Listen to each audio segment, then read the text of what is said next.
Hello again and welcome back to another one. And today we have a couple of topics to cover. One that takes us to the speculations that lingered online for some time now about the real reason the game decided to have a go at Dr. Dre, Eminem and 50 Cent after the Super Bowl. Can't you get it through your thick skull that I'm broke?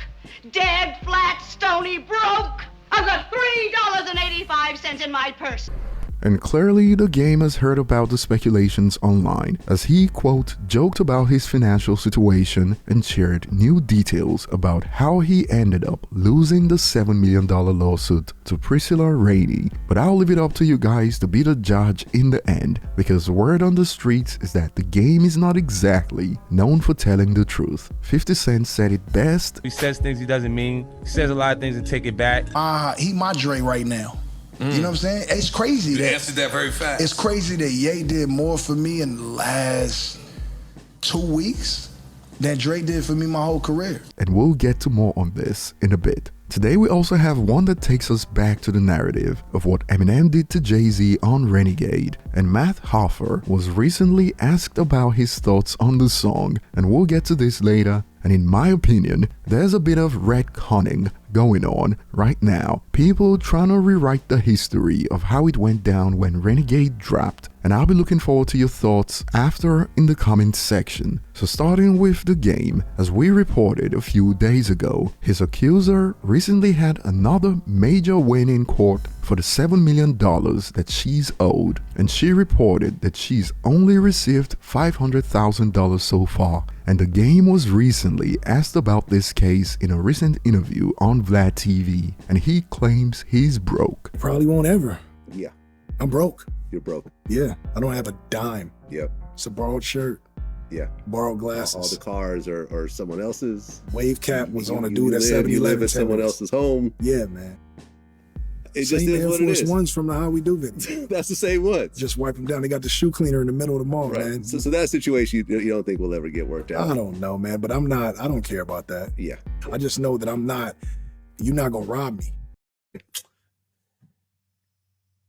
But there's more, as Game has now cleared up how he got in this hole to begin with, as previous reports revealed that he didn't show up at trial. Check this out from The Hollywood Reporter in 2019. Taylor did not take litigation seriously, writes Circuit Judge TK Sykes, summarizing the case background. He evaded process, trolled Rainey on social media, dodged the settlement conference, and did not bother to show up at trial. His attorney asked for a continuance, but the judge denied that request, dismissing Taylor's proffered excuse as an elaborate ruse. And when social media users discovered why he lost the case, the Game was branded a dummy for not showing up at trial. However, Game recently cleared this up. I had an orthodontic surgery, like where I couldn't show up. It wasn't a game. It was a real thing. And I was in Century City having an orthodontic surgery, and I just couldn't. It was an emergency surgery. I could not fly. And so because of that, the judge gave a judgment. A default judgment. Gave a default judgment, and it is what it is. It's not like I lost the case, and had I shown up to court, it would have been thrown out because it was completely, just utterly ludicrous, man. Now, we don't know the version of the Game that was speaking in that interview, so we cannot jump to conclusions on if he is telling the truth. But if he's telling the truth, Damn! then he got shafted for real, although the judge called this excuse an elaborate ruse years ago. But what are your thoughts? Do you believe the Game's excuse? And is he a victim of the legal system in the United States? And do you actually believe he's joking when he says he's broke? Moving on, Matt Hoffa was recently asked about his thoughts on the popular narrative that Eminem bodied Jay-Z on Renegade. And in his own words, they both did their thing. People make that argument because Nas said that ish. Eminem murdered you on your own ish. But realistically, the subject matter of what they are talking about, I can get it. The paparazzi effects and the critics that were coming after Eminem, but I can mentally walk through the hood while I'm listening to Jay-Z. So it is a song about subject matter. I don't think it's a murder thing like he murdered Jay. If it is a track like we get enough, like we doing that braggadocio-ish like, quote, I'ma smoke you dudes. If they got on something like that,